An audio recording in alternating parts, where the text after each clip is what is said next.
Good morning.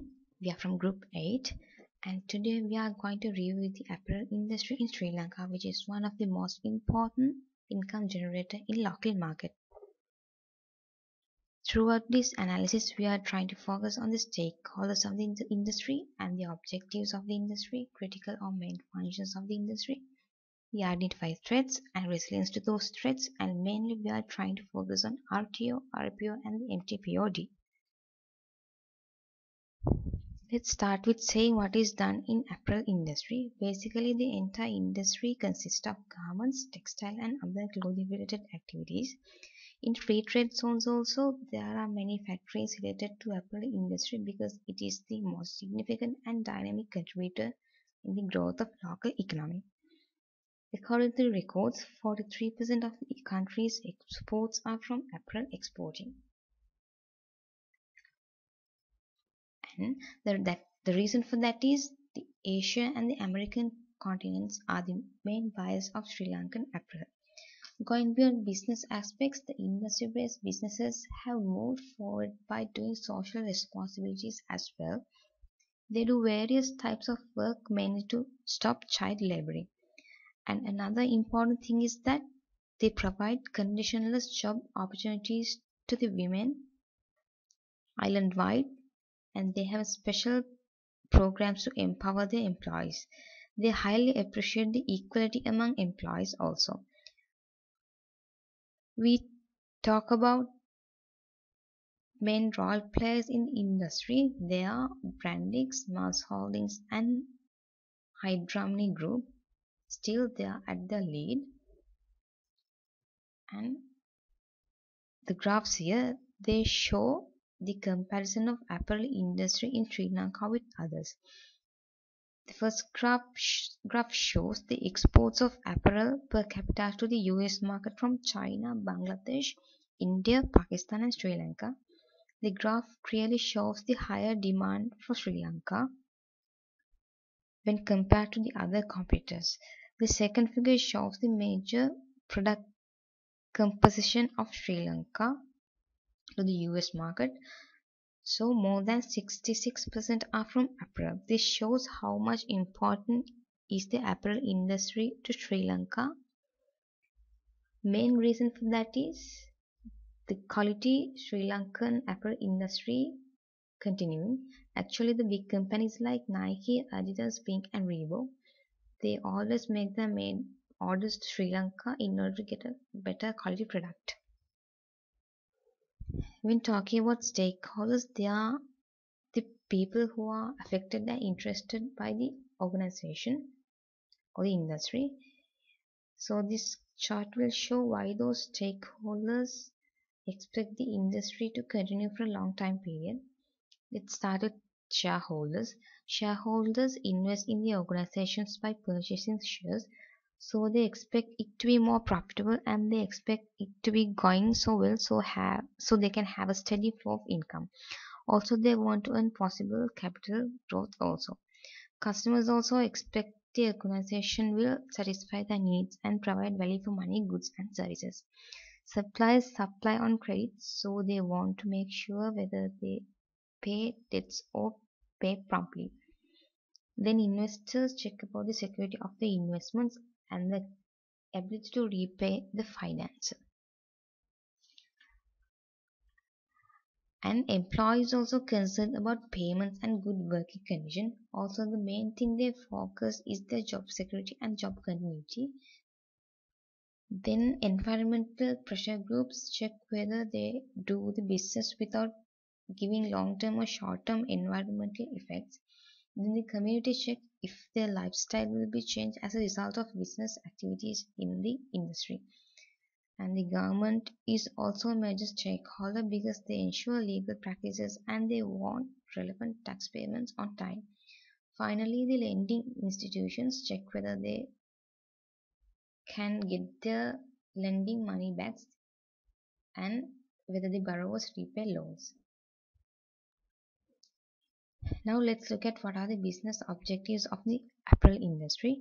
Mainly they do various things to survive in the market without falling, and they focus on maintaining a sustainable profit at least to cover the fixed cost and the material cost. Also, they focus on introducing local brands to the global market and promote them to the buyers. Then they do research and development to do innovations by applying new technologies to the apparel industry. So they are the main objectives, and let's identify critical activities of the apparel industry. Those are the main functionalities in the apparel industry. I'll start with the points. Number one is purchasing materials for the production, then they do manufacturing, designing apparel, research and development. One important thing is CRM, which is meant by customer relationships management. It describes how the organization has strong relationships with their customers and how they retain and attract customers. Then human resource management, which is the most important thing for apparel industry and apparel related companies in Sri Lanka. More than 80% of the Sri Lankan labor force are related to the apparel industry, so they highly care about their employees and they conduct various programs to retain them. And they do marketing also. Quality control is also a critical activity. If only one item from a bulk is not up to the standard, they just reject the whole bulk and they have to remanufacture them. Then finally we talk about supply chain manager, which is one of the most important activities in the apparel market. In supply chain management, they oversight materials, information, and finance as they move in process from supply to manufacturer and to the wholesaler to reseller and to the customers finally. Now let's look at threats to the apparel industry. Actually, most of the threats are related to the business aspects, and mainly it is the price volatility.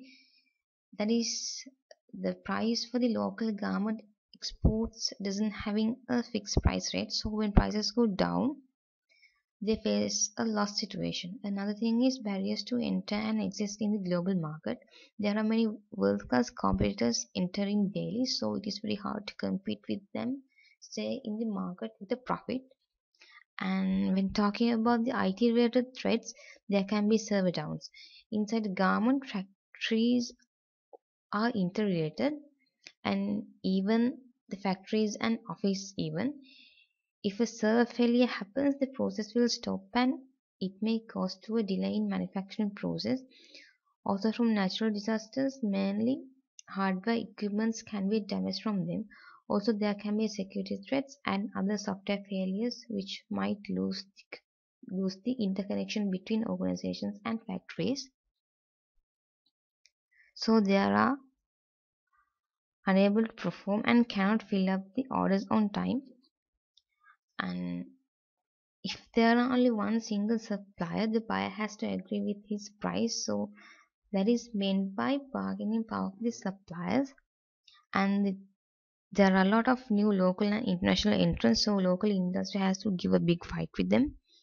The losing of GST plus tax benefit from the European market, that is also a threat to the apparel industry in Sri Lanka. So they have to have a higher amount as a export cost. So let's see how we can reduce those threats by increasing resilience. We have to create a strong brand loyalty, so we have to keep and we can keep our customers. Then by improving export quality improved, we can earn more income. If a disaster is about to happen, it is better to have a strong backup system so we can protect our data. Then we can update firewalls at least a 1 month. Then we can check the validity of the software, maintain a continual relationship with customer service providers, doing a proper analysis before procuring IT services.